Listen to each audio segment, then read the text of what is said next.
मीठे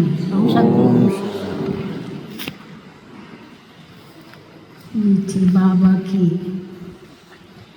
आज की मुरली का सार एक शब्द में है, याद।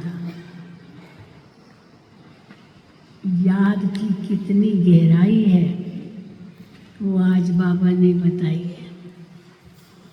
कैसे करें याद, क्या उससे लाभ होगा, नहीं करेंगे तो क्या घाटा पड़ेगा।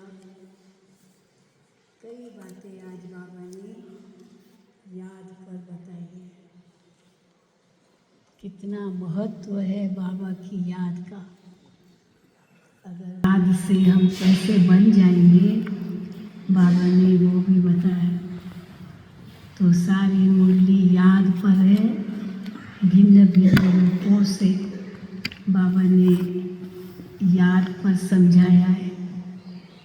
मुश्किल भी है, सहज भी है। क्यों लगता है सहज कैसे है, वो भी बाबा ने आज स्पष्ट किया है। तो सुनते हैं बाबा के महावाक्य और अपने आप अपने से लगाएंगे कि हम क्या इसी रूप से बाबा को याद करते हैं। आज 28/4/2026 है। मीठे बच्चे बाप समान लवली बनने के लिए अपने को आत्मा बिंदु समझ, बिंदु याद करो। बिंदु समझ, बिंदु बाप को याद करो तो क्या हो जाएंगे, बाप समान लवली बन जाएंगे। तो मीठे बच्चे बाप समान लवली बनने के लिए अपने को आत्मा बिंदु समझ, बिंदु बाप को याद करो। याद में रहने की गुप्त हड्डी मेहनत हर एक बच्चे को करनी है। ब्रह्मा कुमार ब्रह्मा कुमारी कहलाए हैं, बाबा के बच्चे बन गए हैं। तो याद में रहने की गुप्त हड्डी मेहनत हर एक बच्चे को करनी है। क्यों हड्डी मेहनत? क्योंकि याद के बिगर आत्मा पाप आत्मा से पुण्य आत्मा नहीं बन सकती है। एक ही तरीका है पाप आत्मा से बनने का, वो है याद। गुप्त याद में रहे। ये याद भी गुप्त है, दिखावे की याद नहीं है। जब गुप्त याद में रहे, देही अभिमानी बने, तब विकर्म विनाश हो।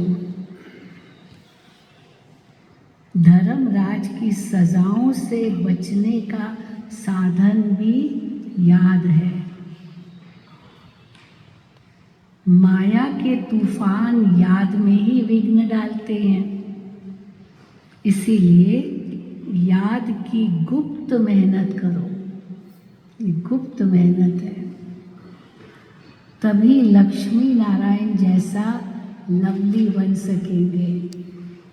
बाप भी लवली है, दादा भी लवली है। जो लक्ष्य हमारा लक्ष्मी नारायण वो भी कितने लवली है। तो हमें भी लवली बनना है, पर कैसे बनेंगे? जब बिंदु समझ, बिंदु बाप को याद करेंगे। गीत है ओम नमो शिवाय। ओम शांति, ओम शांति, ओम शांति, ओम शांति। ये महिमा है सबके बाप की, है। ओम नमो शिवाय। पितु मात सहायक स्वामी सखा, तुम ही सबके रखवाले हो। तो ये महिमा है सबके बाप की। याद किया जाता है भगवान अर्थात बाप को। उन्हें मात पिता कहते हैं ना। गोदर भी कहा जाता है।